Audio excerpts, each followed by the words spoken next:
When you hear the word Halloween, what comes to mind? Candy corn, haunted houses, pumpkin carving, maybe even a scary movie marathon?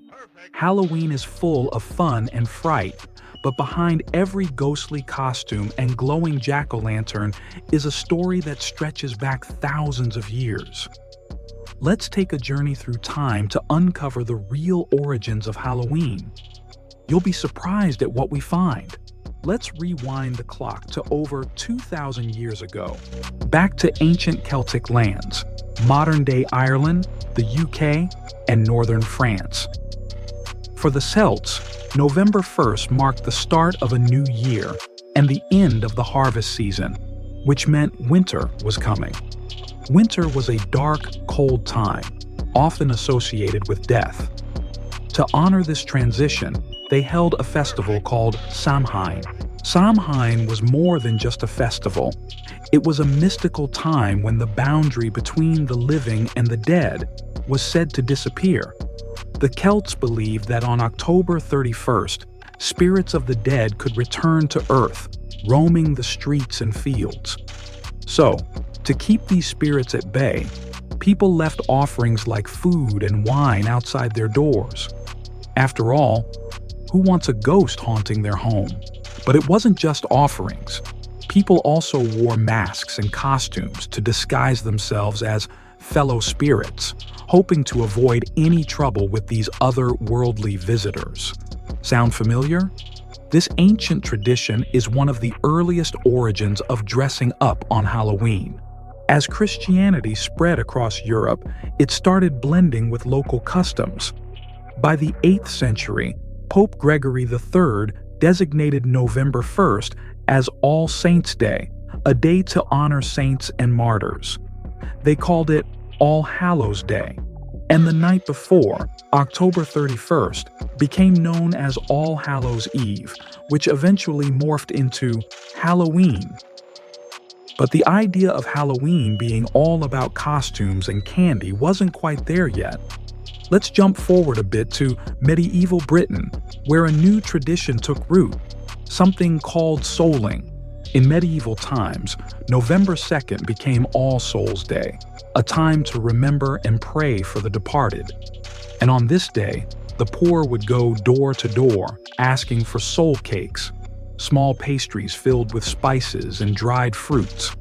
In exchange, they promised to pray for the family's deceased relatives, helping their souls reach heaven.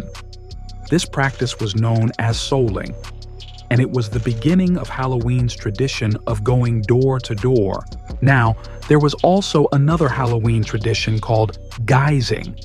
People, especially young folks, would dress in costumes and go from house to house, not just for treats, but often for food, wine, or even money. They would entertain their hosts with songs, poems, or jokes, hoping for a reward in return. When Irish and Scottish immigrants came to America in the 1800s, they brought these Halloween traditions with them. But at that time, Halloween was less about treats and more about tricks. People would play pranks, causing mischief in their neighborhoods. Halloween in America was wild and unpredictable. These pranks became so common that cities and towns began organizing Halloween events to keep things under control, shifting the focus to more family-friendly festivities. That was when the modern idea of trick-or-treating really began to take shape. It wasn't until the 1950s that Halloween became the kid-centered, candy-filled holiday we know today.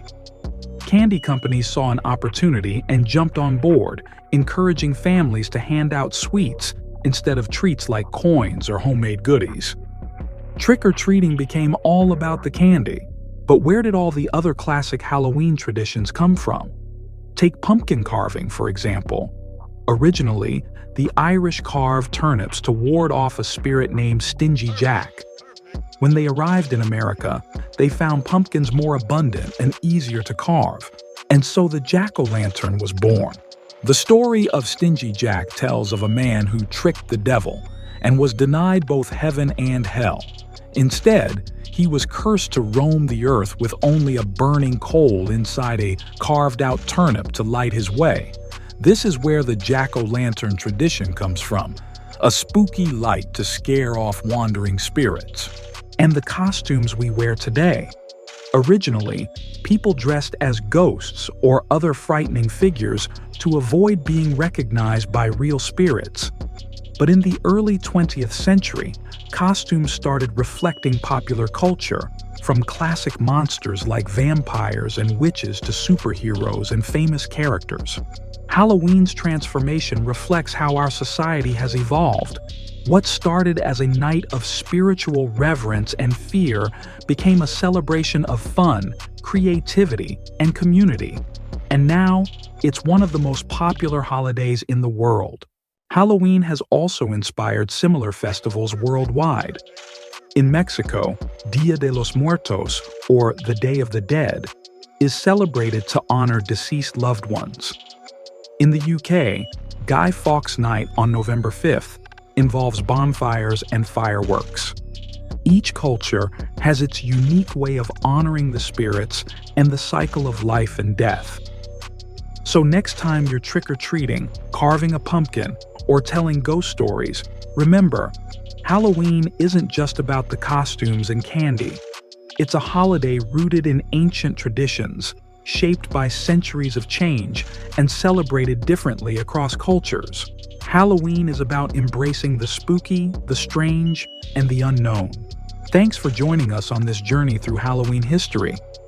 If you enjoyed learning about Halloween's origins, hit that like button, subscribe for more deep dives, and let us know in the comments. What's your favorite Halloween tradition?